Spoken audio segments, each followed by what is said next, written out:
unless these ladies are completely, like, they're done with their career choice, then it's a horrible decision to be a single parent and try to get your career. For a woman to voluntarily say, I'm going to become a single mom and say, I don't need the dad, well, you're putting yourself in position for psychological chaos down the line. And I can guarantee it. Talking about sex or talking about drugs or talking about what they should expect when they hit middle school, high school. Talk to them about these things before they get an opportunity to experience it. Because once they experience it, they're going to feel like you're a dummy and you were born yesterday and you don't know what you're talking about.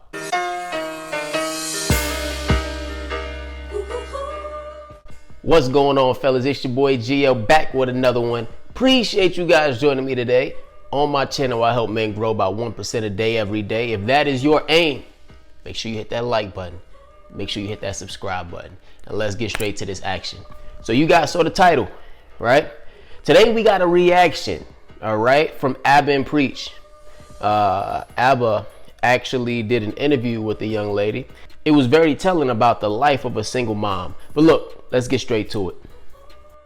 I know that you actually watched our video. You were also there during the live where we were kind of talking about the topic, correct? I was, yeah.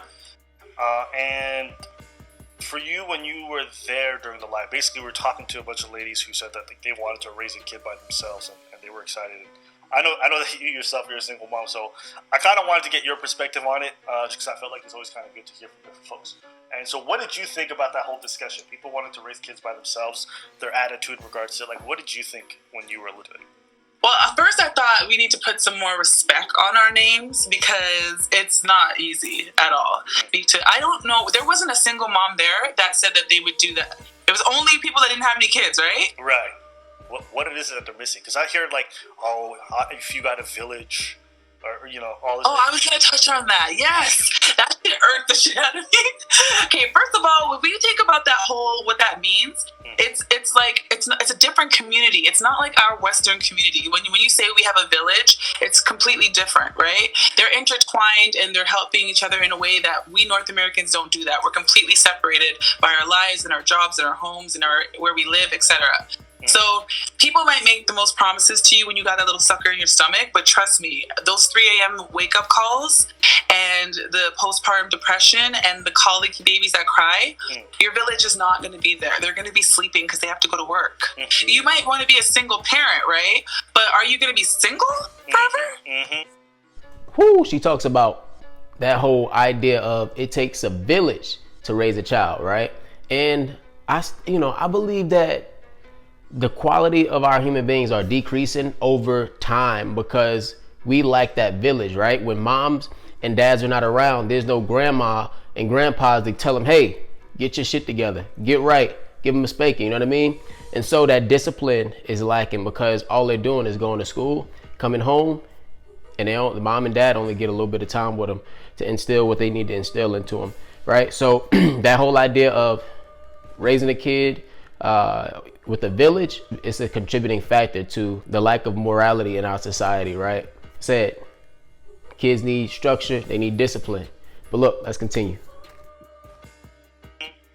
Because it's just like, you think you're just going to decide to date and just bring somebody into your house and just like, okay, this is my child, love them. That's not how it works. There's complications and dynamics. It's not the same kind of love as if you were with the father. Well, but when I wanted to be in a relationship, the biggest issue is trying to bring everyone together because that person's not going to want to parent the way you want to. Your kid's not going to want this random ass man that all of a sudden you're in love. Okay, that ain't my fucking daddy though, right? So... Hold up, we got to touch on this real quick.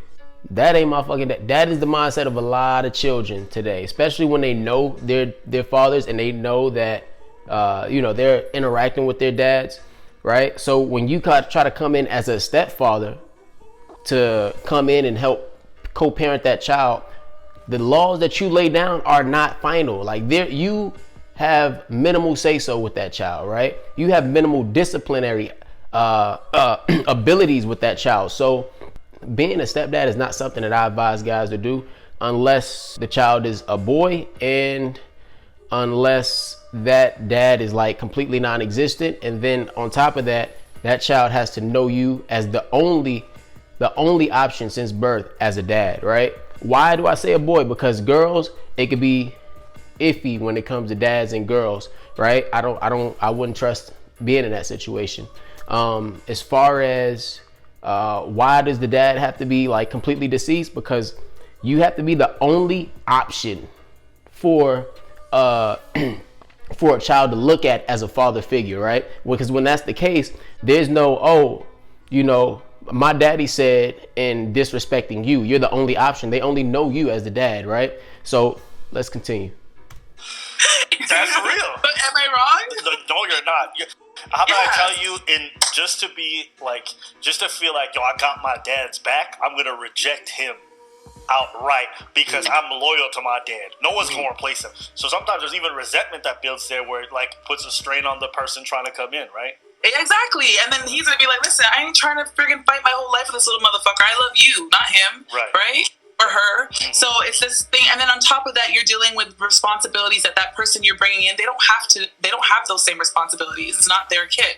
So you want to be, and another, I can go on forever. So you want to be working, you want to be a partner to this new partner, you want to be a parent that's fair and emotionally fulfilling, you want to be able to give back to yourself and have your own time. It's impossible to do that everything equally, even if you had the father there. So if you're by yourself, to think that you're going to be able to give yourself and your child everything. And the other thing that people don't consider is like, yeah, I make a lot of money, so it'll be like, listen, oftentimes the issue isn't even the money aspect. Sometimes it's just time. That's what it is most of the time. I don't really hear kids too much being like, bitch, you didn't buy me Teddy Ruxpin. And all my, but everything's... Everything is always 80s, but yeah, you don't hear that. It's like, you weren't there, you didn't come to my prom or whatever. It's always the more fulfilling things that I think that kids have resentment for, you know? I hear about the most. Sometimes it's money, but most of the time not. And you might be able to have all the money in the world, but guess what? You're at work making that money with your kid. Right? Hey, and you're open that, preaching. I'm speaking from the heart, you know? Yeah. And then on top of that, you open up your child and they're more susceptible to vulnerabilities because, that's a babysitter, but criminal record checks don't mean shit, okay? If somebody's crazy and they've never been arrested before, what does that mean? A lot of times in court, when you hear about kids getting taken advantage of, it's about a third party that was brought into the home under the idea that the mother trusted them, whether it was a partner or a babysitter they hired. When it comes to women being single moms and having to give their child to the daycare, give their child to the nanny, the babysitter, whoever it is, there is no 100% trust that you can have with whoever you're leaving your child with, right? No one's gonna love that child like the father, right? But outside of that, you got children getting touched on, you got children getting violated in ways that you wouldn't want to imagine that children are getting violated at a young age because single moms are away at work making money and they'll never know. Some parents will never know what goes on, right? So these are the truths about single parenting children, right? Or anything. And your child is vulnerable to complete strangers regardless of how much you trust them, you know? So, and you're going to have to do that if you're going to be working and you're a single parent. So, yeah, it's just crazy to me. It's like, why take away, like, I just don't understand what's better than one parent's love, two parents' love, right? So I don't get why you would actively, sometimes shit happens, like me, I had no business having a baby with the guy I chose, but why would you actively make that decision? Yeah. She's talking about women actively making a decision to be single moms on purpose. Like, that's one of the worst decisions you can make. It's so much emotional, psychological stress that goes on, being a single mom. You know what I mean? I have a cousin. She's a single mom, right? And it is one of the hugest burdens upon her. Having the time to have. Everyone needs time for themselves, right? Everyone needs some me time, right? You could be going to the park, whatever it is, doing something that you enjoy, maybe hanging out with friends. We all need some me time outside of work and then coming home to take care of a child for the rest of your days and your hours, right? So for a woman to voluntarily say, I'm going to become a single mom and say, I don't need the dad, well, you're putting yourself in position for psychological chaos down the line, and I can guarantee it. What are some other struggles that you had for you individually? Okay, well, I was lonely as hell because when I had a baby and none of my friends had babies and they weren't, or they had babies and they had a partner, they had a lot more freedom than I did. So, and they don't want to come over to your house so that you be like, 1 second, I got to pull my titty out, or 1 second, I got to go do, they want to be around you when you're able to be there. So you spend a lot of time alone with your child, and it's a lot because your child's not, you might love your child, but they're not going to give you that adult one-on-one that you need, that what you need from other members of society. They're just like Paw Patrol. You know what I mean? So you're missing out on that. Then I had to earn money. I was on Ontario Works at first, but I was like, fuck this.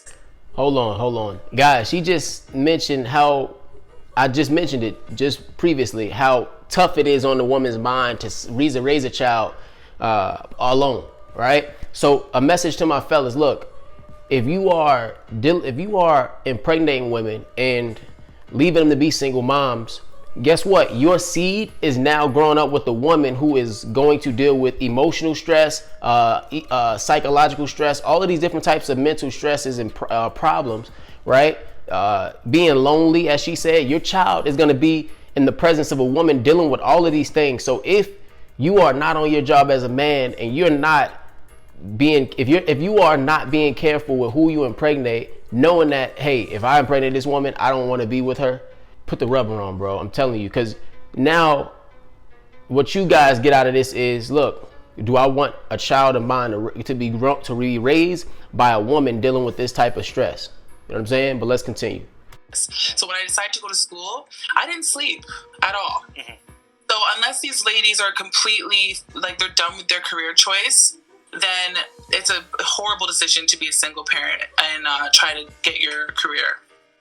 And I lost my earning potential because I'm at home with my kid, and even though my job is still available to me, I don't get to have a repertoire with people that come in. Things change, and I don't know what they are. People forget about you. The connection you have with your boss is not as strong as it was before you left, because when you're gone for 2 years, it's a long ass time to not to be at a company, and that's all. If everything runs smoothly with your child, because some children have disabilities that they're born with and other issues. So you lose your earning potential regardless if you have your job or not. Lonely as hell. They're expensive. They're draining. They require a lot. When I say a lot. Talk to him. Listen. Okay. You got first-hand experience, so you can give tangible experience. So go ahead, bro. It seems that the whole narrative of children being a blessing is not exactly a blessing, right? A child is a blessing if you're prepared for it, right? And even then, it's a tough task because it's the most important task that you can have in the world, right? No job beats the importance of raising a child, but let's continue. They don't sleep. It was very confusing. They say they sleep for 3 hours every hour, but if you are spending 1 hour breastfeeding, 1 hour burping and trying to get them to bed, then they're really only sleeping for an hour. And then it's time for you to wake up a grown-ass adult. And you can't say, babe, can you just take this? Can you just let me give you a bottle and you do with that? You're by yourself. Then you don't know. My daughter had issues, like she was colicky, and she was, I had to take her to the hospital a couple of times for her own personal medical issues. And I did that by myself, and I was exhausted. And then when I decided to go to school, so basically you lose your sleep. So if you bitches like to sleep, it's over. And you get resentment with them too, because I resented my daughter's father because I'm like, yo, this guy's free. He can do whatever he wants. Like, I didn't bother. I felt like it was my choice. You can't draw blood from a fucking stone. So I can waste all my time trying to take him to court. I know he ain't doing shit, right? So of course a bunch of resentment builds up, and then it will naturally, you will take it out on your child. I'm telling you right now, you won't realize it, but you're gonna snap on them. They're gonna get on your nerves, and it will be and you won't have that release to be like, no, let me just. Guys, I'm telling you, women need a break from that single parenthood, right? She said, in her own words, you will snap on your child. You will take it out on your child. The frustration that she had with the dad is being taken out on the child. So what type of trauma is that child experiencing now that the mom is taking out all of this frustration, all of this anger out on the child when just because the dad's not around, right? So I know I got a few ladies subscribe to me. So listen. If you haven't gone down this path already, and you think it'd be sweet to be a single mom, and you don't need a man, listen to her. And guys, think about it. If you are impregnating a woman and you know you're not going to be there, this is the result. This is the likely result, because there's not one woman alive who will say that single parent raising a child on her own is easy. I can guarantee that one. I bet they may have had family to make it easier on them, but if they don't have family, it's probably the worst undertaking known to man. But let's continue. Chill for the day because I don't want to take it on you. You have to be there for them. When you talk to other single parents, like, do they echo a lot of the same sentiments and issues that you mentioned? Oh yeah, even worse. Yeah, absolutely. They're drained. They're tired. I've had my friends call me sometime. So this is not just her. She said her friends experienced the same thing. And be like, listen, I hate this little motherfucker. Like, I don't know. I feel terrible, but like, it's constant. It's incessant. They're just crying uncontrollably. They hate the way their body looks. Their hormones are all messed up. Because you have to think, your body goes through the biggest change it's ever going to go through in its entire life, right? And your kid's inside of you basically sucking the life out of you for 9 months. Right? Yeah. So when you have a baby, you are so tired. You're supposed to have that support system there so that you can, bounce back. Right. But when you don't get that, and you have all this other financial worries, just loneliness, whatever, you undoubtedly, it affects you mentally to the point where I've had parents can't get out of bed. Right. Let me ask you. So you don't mind, your kid's how old at this point? 17, yeah. 17.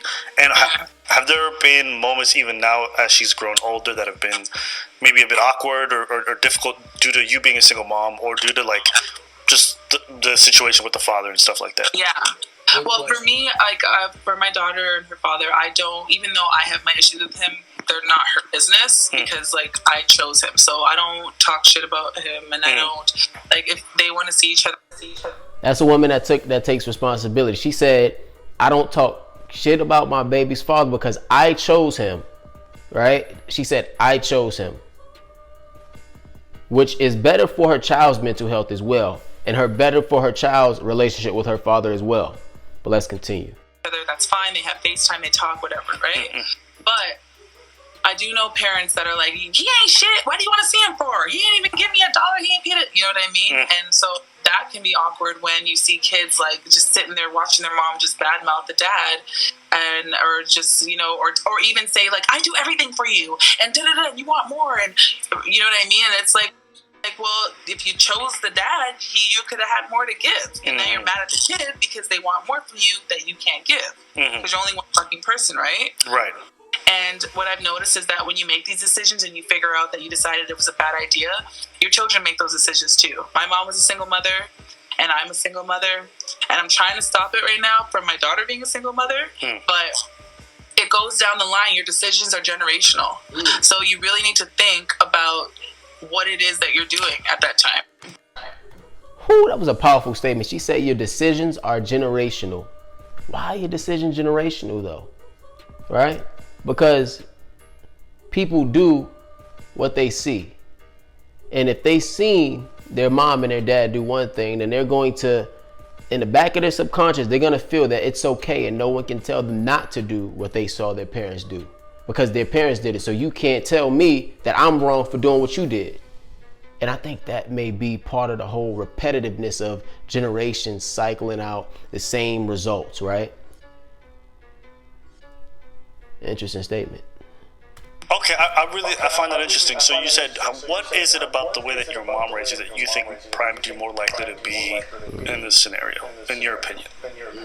Two things. One, I was observant and I noticed what was going on at whatever time. And two, she didn't talk to me about it, right? So if my mom had been like, listen, girl, I love you, but this was hard. And I suggest that we didn't have that discussion. So for me, you just want to emulate your mom. Exactly. She just said what I just said. You want to emulate what you saw, right? And the two things she said, she saw it growing up, and she said there was no conversation about it. So if you see something and then there's no conversation about it, then what you feel justified in carrying on what the previous generation did, right? So guys, a lesson to the parents out there, moms and dads alike, you know, I think the most important thing you can do is prepare your children with conversations about what they're seeing, whether it be talking about what they saw growing up in the household, how the dynamic was with their parents, with you and the mom, or you and the dad, right? Or talking about sex, or talking about drugs, or talking about what they should expect when they hit middle school, high school. Talk to them about these things before they get an opportunity to experience it, because once they experience it, they're gonna feel like you're a dummy and you were born yesterday and you don't know what you're talking about, right? Because kids have this idea that us as adults don't know what they're going through, don't know what they're experiencing. So if you're having a conversation with them about it before they get an opportunity to experience it, then they'll know that you are versed in this. They may be more open to come to you about these things. You know what I mean? And you want your child to be open enough to come to you. They shouldn't be your friend, but they should be open enough to come to you and talk to you about important matters that are life-changing, that can, you know. So let's continue. If things happen to you that could happen to your mother, you feel like no big deal, my mom did it, right? So it's super important for maybe, because a lot of these kids or these women that were talking in your chat, they said that their moms are single moms and their moms did a great job, but did they talk to their moms about the nuances and what was like really going on maybe behind the scenes, and how the mother felt at that time, and the depression she might have gone through? Because we don't always share everything because we feel like we're going to hurt our kids, right? So you're not getting the full scoop when you say, oh, my mom was a single mom, I could do it. Yeah. You don't know how many nights she cried by herself, how stressed out she was. Maybe she went hungry sometimes so that you could eat, but you didn't even notice that shit. You know what I mean? Or depression she might have had because she feels like, I can't be the woman that I thought I could be because I made this. You know what I mean? I mean, resentment. I'll confess this to you, but like that's always one of those things where I'm like, I feel like as a parent, you inherently have to sacrifice a lot of your own well-being in order to make sure that your kid is good. But sometimes it's almost to a degree that's unfair when you're a single parent. I think all parents have to sacrifice, but for single parents even more so. You know, your own, and a lot of people, I think, don't understand what that burden looks like and what they're signing up for when they're making the choice so casually. So to me, it's not just like, don't necessarily do it. It means like, if you're gonna do it, understand what you're getting into. If you're gonna do it, understand what you're getting into. If you're gonna do it, understand what you're getting into. We're gonna leave it here. So a couple more minutes left of the video, but if you're going to get involved in it, understand what the consequences and the repercussions are. All right. But look, appreciate you guys joining me today. Make sure you hit that like button. Make sure you hit that subscribe button, and salute.